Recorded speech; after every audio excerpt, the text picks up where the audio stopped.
durant ta scolarité, quel élève tu étais? J'étais une élève très studieuse.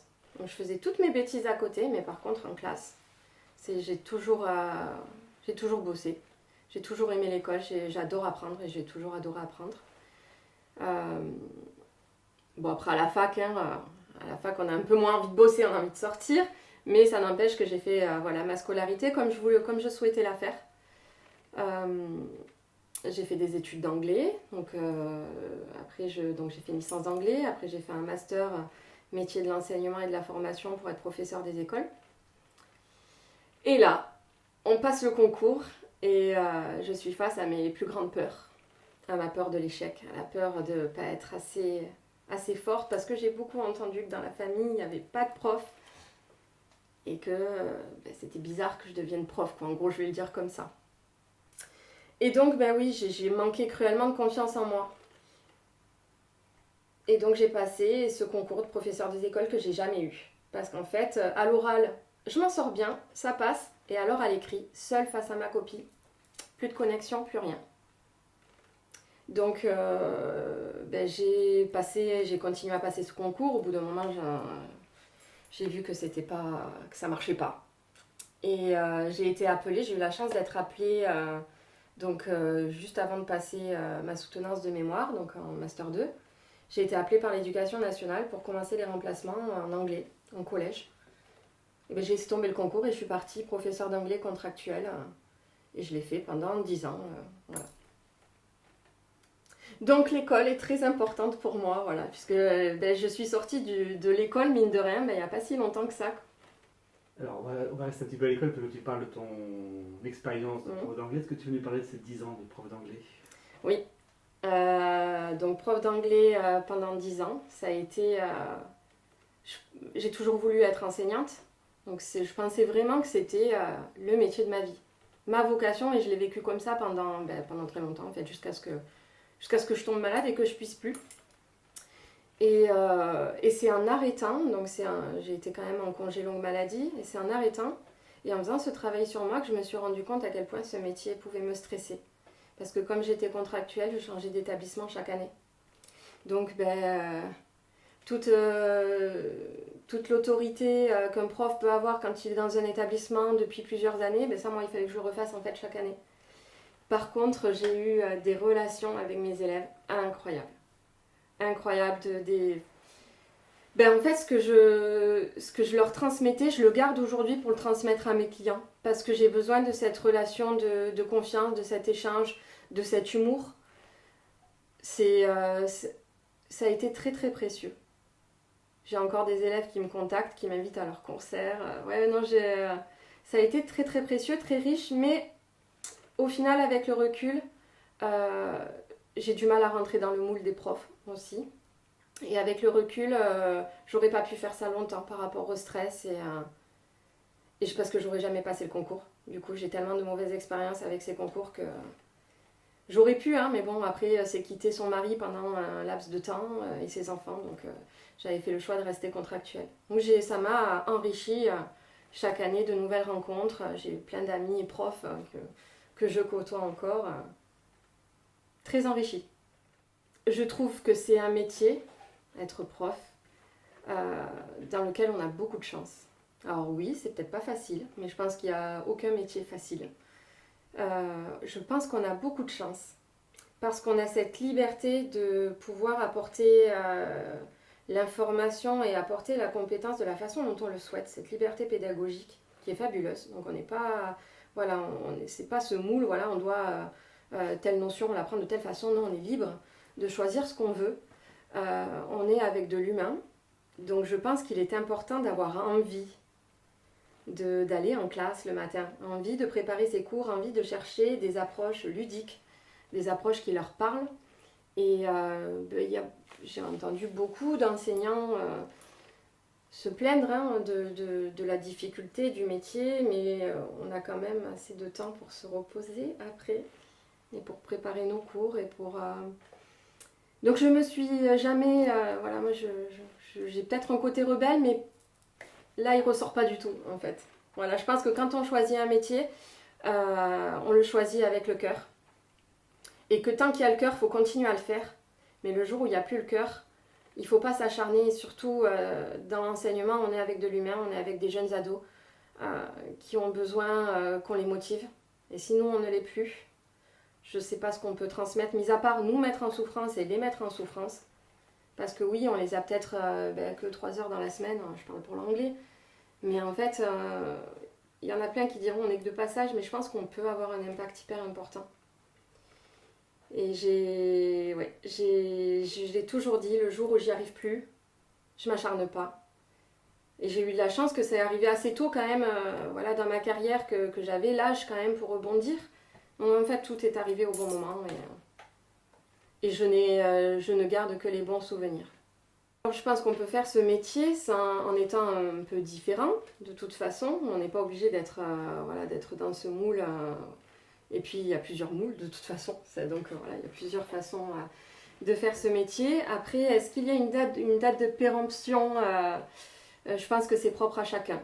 Il y en a qui vont pouvoir faire ça avec passion toute leur vie. Il y en a qui auront des épreuves dans leur vie qui feront qu'ils devront faire autre chose. Et il y en a malheureusement, c'est là où je trouve ça dommage qu'il y ait des personnes qui n'ont pas forcément le courage de faire autre chose parce qu'on a cette sécurité.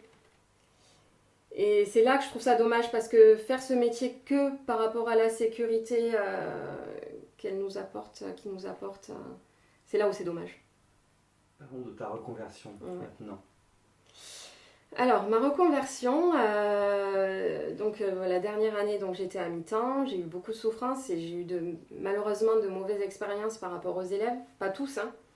J'avais quand même quelques classes qui profitaient en fait de ma faiblesse physique pour me déstabiliser. Le problème, c'est que d'habitude, je les prenais avec humour. Et là, j'avais plus l'humour parce que j'estimais déjà que j'étais tellement en souffrance que ma place n'était plus là-bas. Et donc, du coup, je me suis acharnée. Je voulais pas être en arrêt maladie parce que les élèves, ils n'ont pas de remplacement.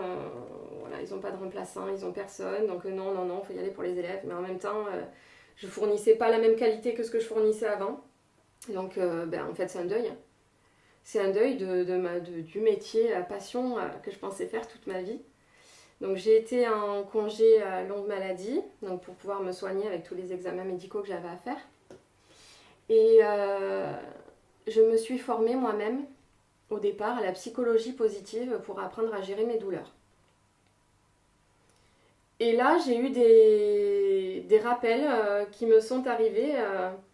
J'ai une de mes cousines qui m'a dit un jour, mais ça c'était quelques mois avant quand même, qui m'a dit un jour je te verrai bien coach de vie. Ça te correspond totalement, l'écoute, la bienveillance, que tu as toujours besoin d'aider. C'est passé à la trappe. Et cette info, il m'est revenue. Et un jour que j'étais hospitalisée, j'ai le médecin, donc en médecine interne, qui me dit vous savez, pour votre douleur, vous pouvez vous faire aider par des coachs santé. C'est un métier d'avenir, donc vous pouvez trouver des... Bon, je commence à regarder coach santé. Et puis j'en trouve pas dans les parages. Mais voilà, ça résonne pas quoi, il se passe rien. Et donc je fais ma première formation pour moi. Et là, il y a tout qui commence à résonner. Comme si j'étais enfin apte à écouter les signes qu'on m'avait envoyés. Donc j'ai fait tout ce qui est test de psychologie. J'ai recherché qui je suis, qu'est-ce que je recherche. Et en fait, ça c'est sorti tout seul. Et donc, je me suis financée ma formation de coach en développement personnel qui a duré 1 an. Et c'était évident. C'était évident. J'ai eu la formation haut la main, donc formation à distance, forcément, parce que je ne pouvais pas me déplacer. Un déclic. C'est qu'en fait, tout était clair, tout était aligné. Et donc, j'ai posé ma démission. Et j'ai de la chance. Dans mon malheur, en fait, c'est ça, c'est que la douleur, tout est lié, en fait, à mes douleurs. Parce que du coup, j'ai une reconnaissance de travailleur handicapé et j'ai une aide financière de la GFIP pour monter mon entreprise. Et tout s'est goupillé, tout était aligné, comme si, c'était là où je devais être, en fait, et je ne me trompais pas. Donc, en fait, toutes mes craintes et toutes mes angoisses que j'ai pu ressentir dans ma vie, cette mauvaise gestion du stress, En fait, je l'ai plus. Je l'ai plus parce que tout est évident, tout est clair pour moi. Je suis là où je dois être et tous les signes ont été là pour me le prouver. Donc oui, il y a eu du travail de ma part, bien entendu. Je ne dis pas que tout est lié au hasard, mais tout était évident. Et du coup, j'ai eu mes premiers clients de suite. Et en travaillant avec une cliente, je me suis rendu compte qu'en travaillant sur son changement, ça a déséquilibré son couple. Et elle m'a demandé à faire du coaching de couple. Donc je me suis dit, bon, ben, on y va. Je leur ai dit, après, je ne suis pas formée pour ça, mais voilà, c'est deux clientes ensemble. Et comme je les connais toutes les deux, bon, ben, je me suis dit, bon, ben, allez, on va voir ce que ça donne. Et en fait, ça a été passionnant. Encore un déclic. Et donc je dis, franchement, je commence à réfléchir à une formation pour le coaching conjugal. Et là, ben, bizarrement, j'ai une autre demande d'un couple. Je me suis dit, encore une demande, enfin voilà, on doit m'amener là. Et donc j'ai fait ma formation, j'ai refait une formation de coach conjugal. Donc voilà, donc aujourd'hui, je suis les couples et c'est encore plus intéressant, c'est encore plus difficile. Parce qu'il y a encore plus d'analyse et il y a encore plus d'écoute. Maîtriser la conversation entre les deux, ben, les clés de la communication, leur faire des fiches de gestion de conflits. C'est très très intéressant. Il faut faire attention à ce qu'on dit encore plus, les mots qu'on utilise. Très très intéressant. Est-ce que tu peux juste nous développer ce que c'est que ce métier de coach de vie, en quoi ça consiste, qui vient te voir, etc. Alors, le coaching en développement personnel, c'est un accompagnement psychologique qui va faire un état des lieux en fait, du moment présent et de là où les problématiques que le coaché peut rencontrer. Donc, on essaie bien sûr de savoir d'où viennent ces blocages, d'où vient cette problématique, parce qu'on n'arrive pas avec une problématique comme ça du jour au lendemain. Donc, on va essayer de creuser, on va essayer de voir d'où ça vient, déjà de conscientiser en fait, l'origine du problème, pour essayer de l'exorciser. En fait, à partir du moment où on fait le lien sur le moment présent et qu'on sait que voilà, ça vient à ma peur de ça parce que j'ai vécu ça, ça me renvoie à ça, c'est pour ça aujourd'hui que j'ai du mal à le gérer. Et donc déjà, ça c'est le premier travail parce que c'est l'essentiel en fait de comprendre voilà, qui on est, pourquoi on a cette difficulté aujourd'hui. Et c'est une thérapie qui est beaucoup plus rapide, c'est une thérapie brève, c'est plus rapide qu'une psychothérapie qui va plus en profondeur. Et le but, c'est de donner des outils à la personne pour être le plus épanoui le plus rapidement possible. Voilà, donc on est quand même sur passé, enfin présent, on voit un peu le passé, mais on donne des outils vraiment pour l'avenir. Donc je fais de la sophrologie, je fais des thérapies cognitives et comportementales. Ça permet de réadapter son mode de pensée et son mode de comportement, pour qu'il soit plus adapté pour répondre à la problématique, parce que des fois ce sont des comportements qui sont ancrés. Donc en gros c'est une rééducation, on essaie de défaire pour refaire, pour que ce soit plus adapté et qu'on puisse se débloquer et se libérer d'une certaine émotion ou d'une problématique. Le rapport de cette pratique par rapport à toutes les thérapies, je dirais, officielles, psychothérapeutes, psychiatres et compagnie. Tu peux nous en parler ? Disons que j'ai vu des psychologues. Pour moi, quand à un moment donné, j'arrivais plus à gérer mes émotions et que tout était brouillon, mélangé. Donc